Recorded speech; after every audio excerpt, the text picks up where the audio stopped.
Hi viewers, ఈరోజైతే మనము cauliflower fry అనేది చేసుకుంటున్నాం. దానికోసం మేము ఇప్పుడు ఏం చేస్తున్నామంటే స్టవ్ వెలిగించి ఆయిల్ పోసాము. గిన్నె వేడి కాగానే తర్వాత అందులో ఆవాలు జీలకర్ర వేస్తున్నాము. ఆవాలు తర్వాత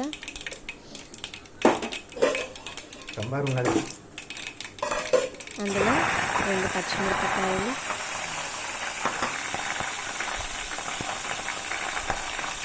పచ్చిమిరపకాయలు, వేసాము. తర్వాత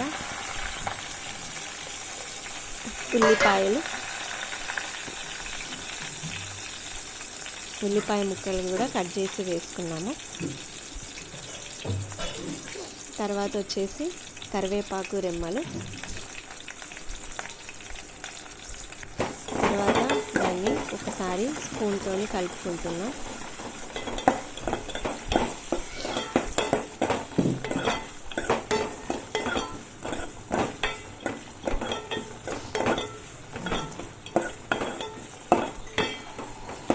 స్పూన్తో కలిపేసిన తర్వాత అందులో కొంచెం పసుపు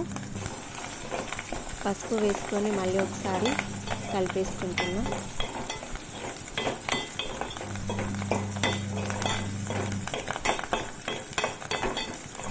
ముందుగానే మేము కాలీఫ్లవర్ని వేడి నీళ్ళల్లో ఉడికించుకున్నామండి. తర్వాత దాన్ని కారము, ఉప్పు, ధనియాల పొడి, కొంచెం మసాలా, అల్లం పేస్ట్ వేసి ఫ్రిడ్జ్లో ఉంచేసుకున్నామండి. తర్వాత దాన్ని బయటకు తీసి దానికి ఇప్పుడు తాలింపులాగా వేయడం అనేది జరుగుతుంది. అదంతా వేసుకున్న తర్వాత ఇప్పుడు దాన్ని ఒకసారి కలిపేసుకుంటున్నాం. అలా అంతా ఒకసారి కలిపేసుకుంటున్నాము. కలిపేసిన తర్వాత దాన్ని కొద్దిసేపు మగ్గనివ్వాలి. దానికోసం మూత పెట్టేసి కాసేపు మగ్గనించేసుకుందాం.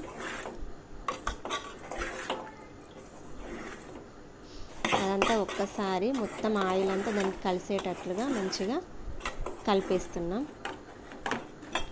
కలిపేసిన తర్వాత దానిపైన మూత పెట్టేసి ఒక 2-3 మినిట్స్ అలా మగ్గనిస్తే అప్పుడు మంచిగా కాలీఫ్లవర్ ఫ్రై అనేది రెడీ అయిపోయిందండి. దాన్ని ఒకసారి నోట్లో వేసుకుంటే ఇట్లా కరిగిపోవడం అనేది జరుగుతుందండి. చాలా బాగుంటుంది. మీరు కూడా ఒకసారి ట్రై చేసి నాకు కామెంట్ బాక్స్లో పెట్టండి.